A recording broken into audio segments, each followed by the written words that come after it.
परमेश्वर के दैनिक वचन। मैं तुम लोगों से किसी चीज के विषय में बात करना चाहता हूँ जिसे तुम लोगों ने किया था, जिसने आज हमारी सभा के आरंभ में मुझे आश्चर्य में डाल दिया था।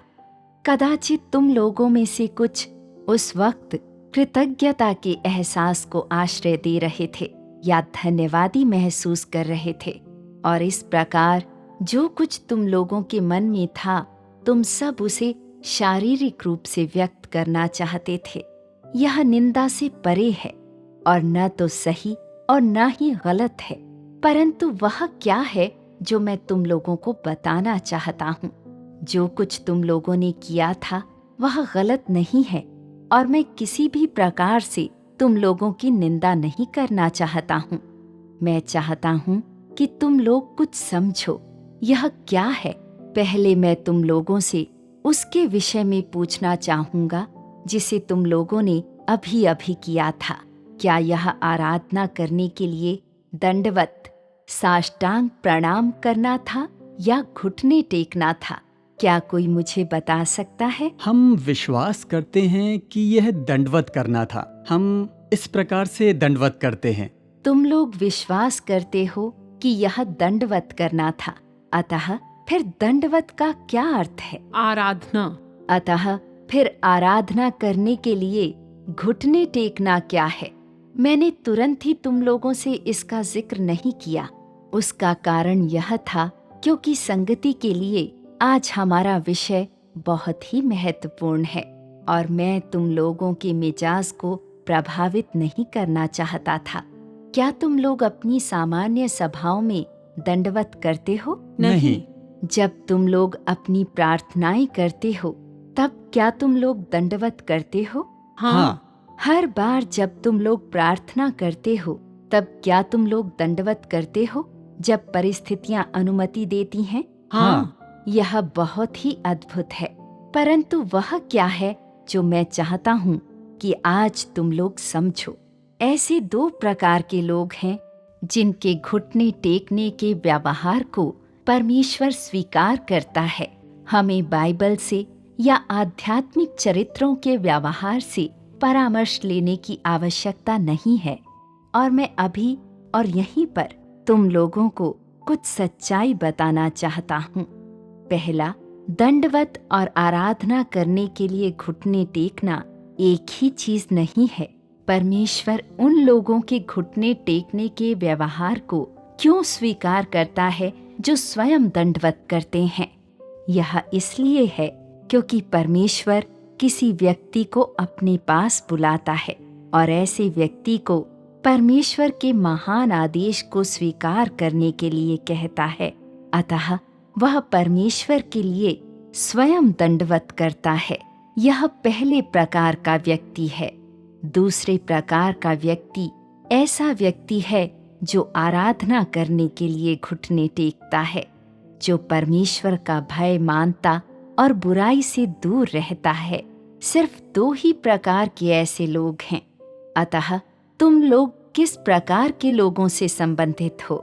क्या तुम लोग कह सकते हो? यह एक तथ्यात्मक सच्चाई है, हालांकि यह तुम लोगों की भावनाओं को थोड़ी चोट पहुंचा सकती है। प्रार्थना के दौरान लोगों के घुटने टेकने के व्यवहार के बारे में कहने के लिए कुछ नहीं है। यह उचित है और यह ऐसा है जैसा इसे होना चाहिए, क्योंकि जब लोग प्रार्थना करते हैं तो अधिकांशतः किसी चीज के लिए प्रार्थना करते हैं। परमेश्वर के लिए अपने हृदय को खोलते हैं और उसके आमने सामने आते हैं। यह परमेश्वर के साथ दिल से दिल तक पहुंचने वाला वार्तालाप एवं संवाद है। परंतु जब मैं संगति में तुम लोगों के साथ मिलता हूँ तो मैंने तुम लोगों से नहीं कहा कि तुम लोग स्वयं दंडवत करो। आज जो कुछ तुम लोगों ने किया है उसके लिए तुम लोगों की निंदा करना मेरा अभिप्राय यह नहीं था।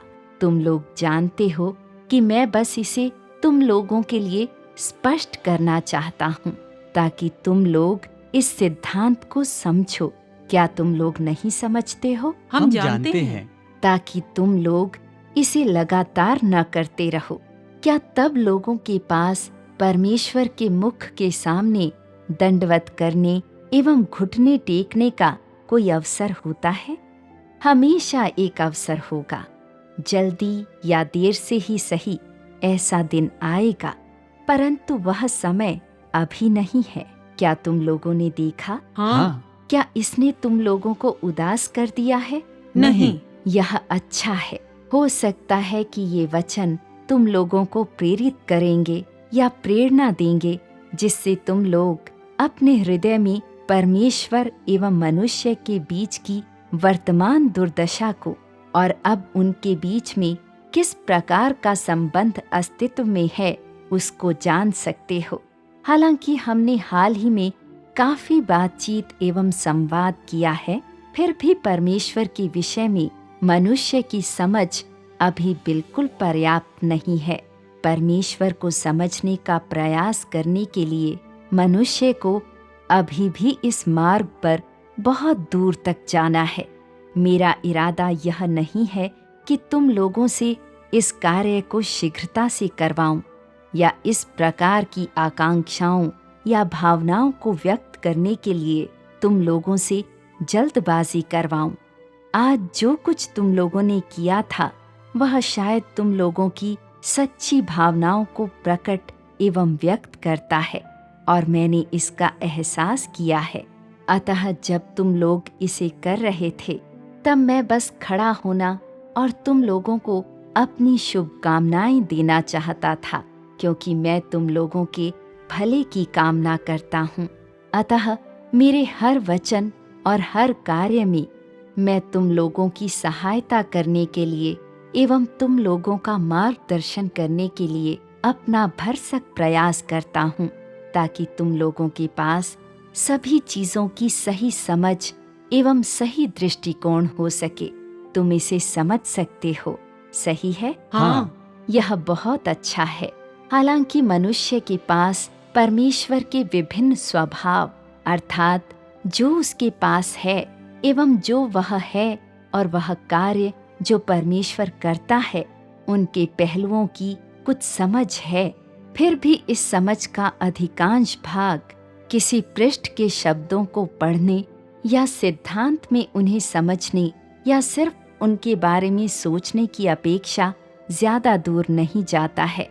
जिस बात की लोगों में अत्यंत घटी है वह सच्ची समझ एवं सच्चा दृष्टिकोण है जो वास्तविक अनुभव से आते हैं।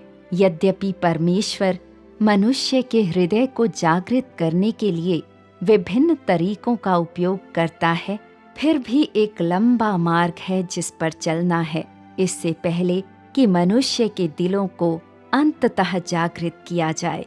मैं किसी को ऐसा महसूस करते हुए नहीं देखना चाहता हूँ मानो परमेश्वर ने उन्हें बाहर ठंड में छोड़ दिया हो, यह कि परमेश्वर ने उन्हें त्याग दिया हो या उनसे मुंह फेर लिया हो। मैं सिर्फ हर एक व्यक्ति को बिना किसी संदेह के एवं बिना किसी बोझ को उठाए हुए सत्य की खोज करने के लिए और परमेश्वर की समझ की खोज करने के लिए अटल इच्छा के साथ दृढ़ता से आगे बढ़ते रहने के मार्ग पर देखना चाहूँगा।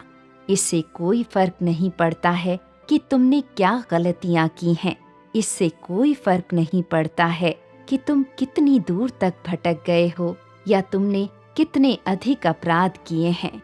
परमेश्वर को समझने हेतु अपने अनुसरण में इन चीजों को अपने साथ ढोने के लिए बोझ या अतिरिक्त सामान बनने मत दो। निरंतर आगे की ओर बढ़ते जाओ।